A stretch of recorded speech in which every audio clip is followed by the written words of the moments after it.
Você não faz a menor ideia como funciona a Bolsa de Valores? Seus problemas acabaram! Pois é, hoje eu decidi fazer um vídeo explicando o beabá da Bolsa de Valores, porque muita gente tem uma experiência zero no assunto da renda variável e eu quero que você comece a entender como todo o processo funciona. Mas antes, André, vinheta na tela!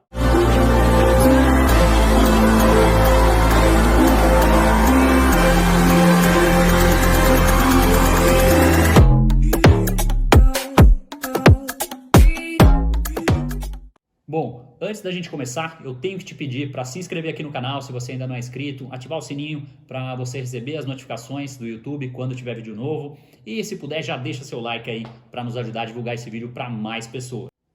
Primeiro de tudo, você precisa entender que a gente pode investir basicamente em três classes de ativos: ações, fundos imobiliários e ETFs. Mas não se desespere com esses nomes que eu vou explicar cada um deles como é que funciona.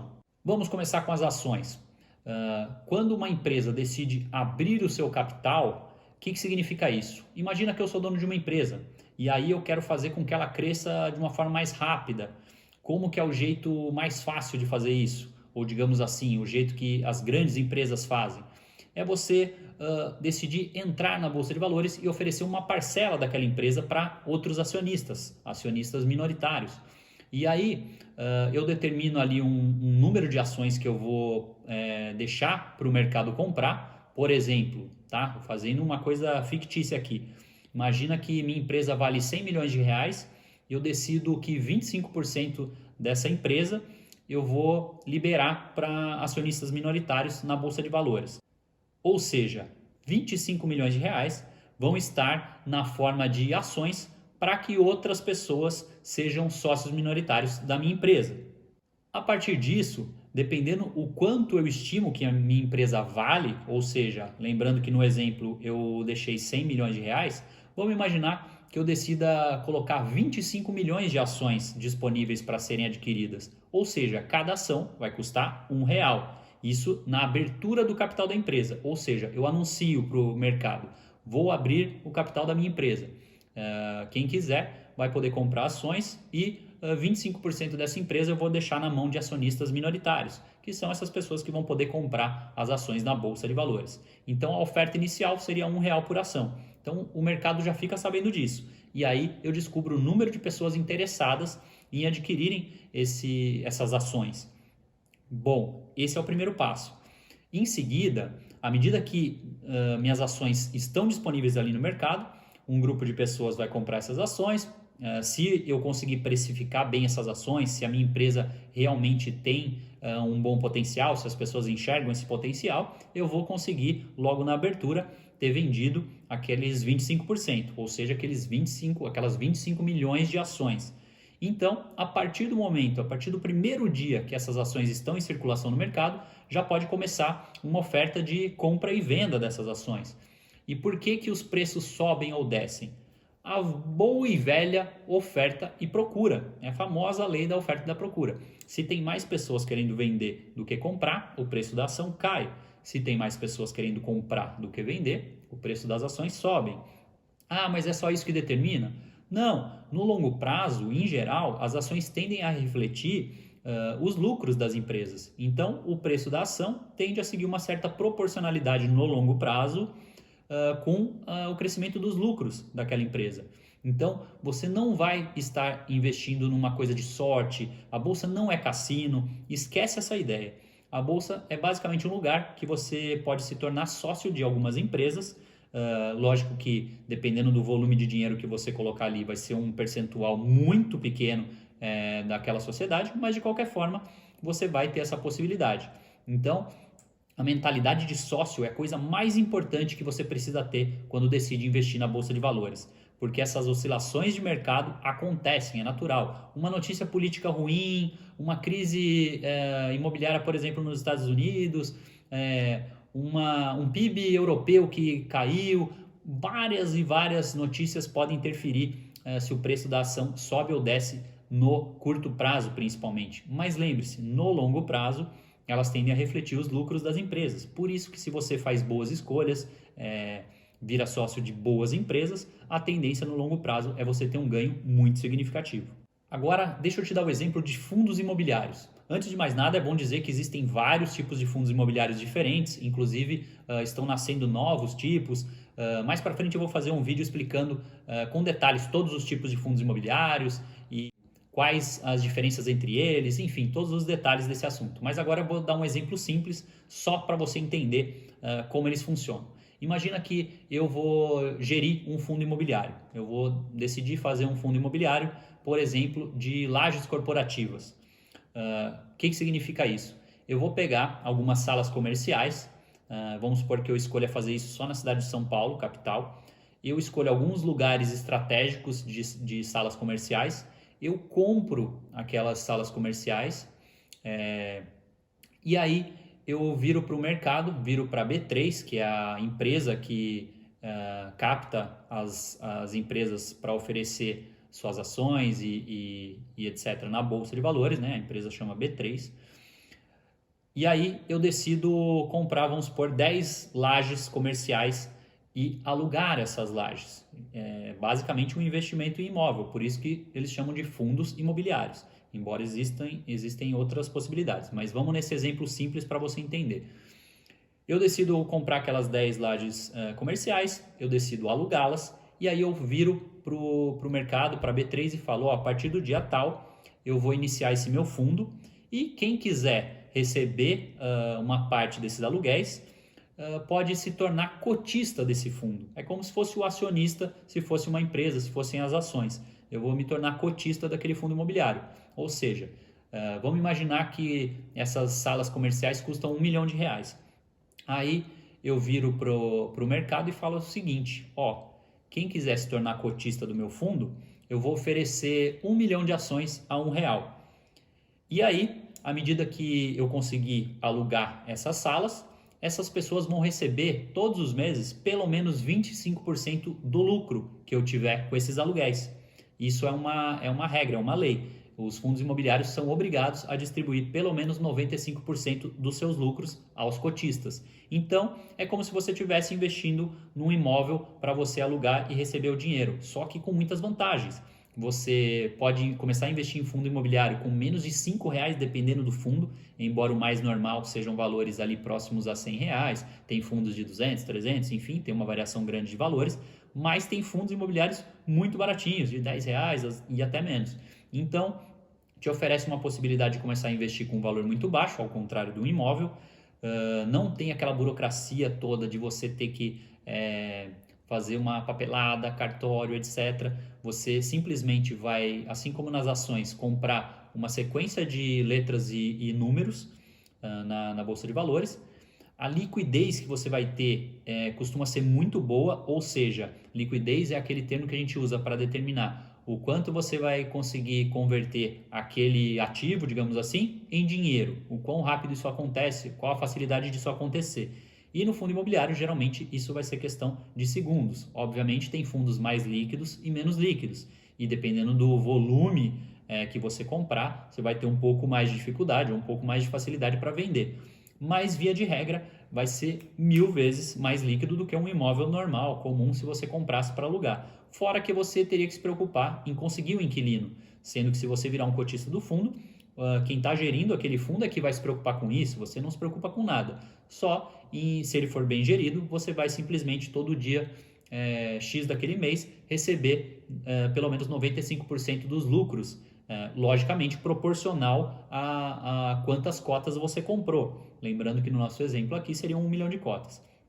Enfim, é um jeito muito interessante de você ter um ganho mensal, né, uma renda mensal, investindo pouco dinheiro, se precisar podendo vender, porém, claro, não é essa facilidade toda, essa mamata, digamos assim, porque ele faz parte da Bolsa de Valores, da renda variável. Então, como o nome diz, renda variável varia. Olha só que coisa incrível.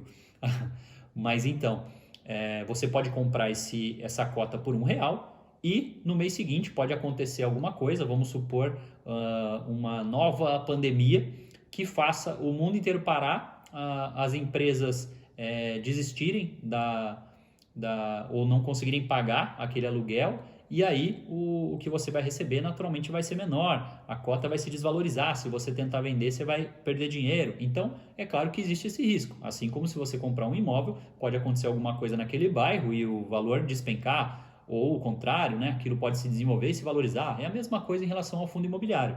Então a porcentagem de aluguel que você vai receber também varia muito de fundo para fundo. Como eu falei, tem vários tipos de fundos diferentes, mas era só para te familiarizar com o tipo de ativo que é, né? Essa classe de ativo fundos imobiliários. Eu queria que você entendesse o básico de como funciona. Agora vamos para a terceira classe de ativos, que são os ETFs. Isso é uma sigla em inglês, você não precisa se preocupar com isso, mas o que quer dizer? É um fundo que replica um certo índice de ações. O que significa isso? Traduz aí para mim. Vamos imaginar aquele índice Bovespa. O que é isso? Aquele índice que você vê todo dia na TV. Hoje o índice Bovespa subiu 2%, caiu 1%.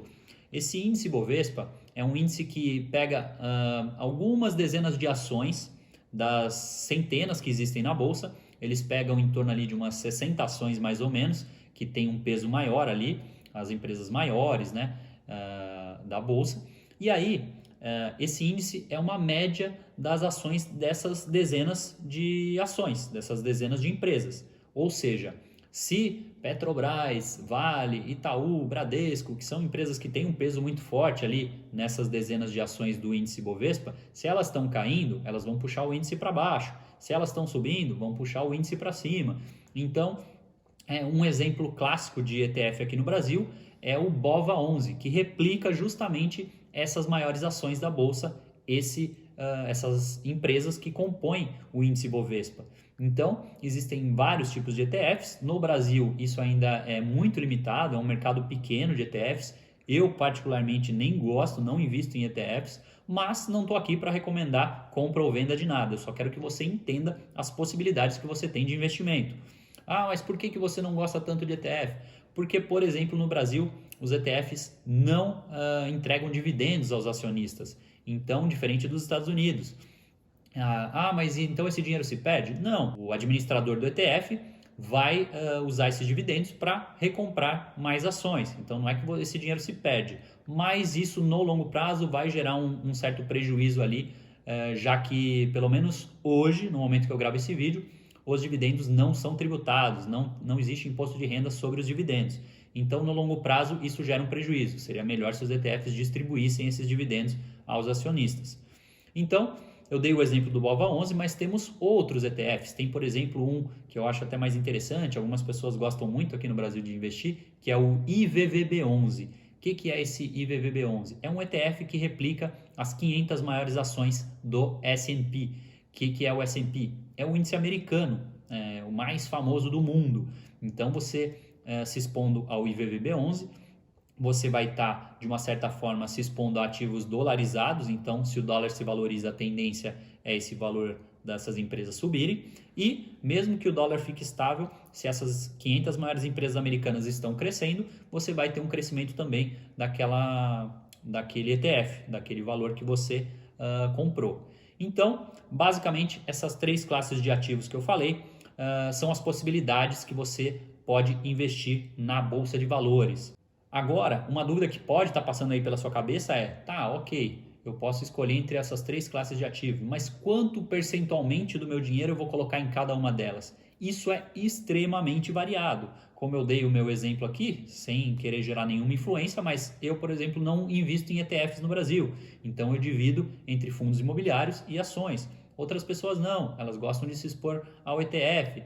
Porque já que você está diluindo o seu risco, já que naquele ETF geralmente são muitas empresas, né? Reflete as ações de muitas empresas, você, querendo ou não, está, de certa forma, diluindo um pouco o seu risco. Mas, enfim, você pode escolher isso com o tempo, não se aflija tanto assim. Eu, particularmente, gosto de distribuir quase meio a meio entre ações e fundos imobiliários, mas depende muito da estratégia de cada um. Não existe certo e errado nesse sentido. Um outro ponto importante é, dentre essas classes de ativos, quais ativos eu vou escolher para o meu portfólio? Como eu faço essa seleção, né? Das centenas de ações disponíveis na Bolsa, como eu faço para escolher as melhores, as que eu acho que vão ter uma valorização mais interessante, como que eu faço em relação aos fundos imobiliários, como eu faço em relação aos ETFs. Isso você vai aprendendo com o tempo, estudando, ou você pode também acelerar esse processo assinando uma casa de análise. Hoje em dia a gente tem muitas opções aqui no Brasil de empresas especializadas em te ajudar a gerar relatórios sobre vários ativos e aí assim te ajudar a escolher quais deles vai ser mais interessante para aquele momento. Então existem muitas opções. Quem quiser saber de algumas específicas, pode me mandar direct pelo Instagram, eu sempre tento responder todo mundo. Então, com o tempo isso vai ficando mais claro para você. Não existe certo e errado, mais uma vez é bom frisar. Uma das coisas que te faz determinar o percentual de cada classe de ativo e quais ativos você vai investir é o seu perfil de investidor. Você pode ter um perfil um pouco mais conservador, que tem um pouco mais de medo, um pouco mais de receio e vai investir um percentual total do seu patrimônio mais em renda fixa do que em renda variável, ou mais em fundos imobiliários por serem menos voláteis do que em ações. Enfim, isso vai depender muito do seu perfil. E geralmente as próprias corretoras vão fazer já um teste, pelo menos inicial com você, para você tentar se identificar como mais conservador ou mais agressivo. E aí depois você vai ficando um pouco mais familiarizado com esse mundo todo da renda variável e aí vai determinar se você vai colocar 5, 10% ou às vezes até 100% em renda variável. O que eu particularmente não faço, mas é uma decisão individual. Tem pessoas que fazem e dormem tranquilo assim. Então isso vai depender muito de pessoa para pessoa. Agora que você aprendeu o beabá da Bolsa de Valores, no próximo vídeo eu vou te explicar os 3 primeiros passos para começar a investir. Então não perca. E tenho que te pedir de novo, se você ainda não se inscreveu, se inscreve aqui embaixo. Se você quer que eu fale de um assunto específico, comenta aqui. Eu vou sempre estar de olho nos comentários. E lógico, se você gostou, deixa seu like. Se não gostou, vai reclamar no Procon, não me enche os pacová, ok? Não existe atalho. Até mais.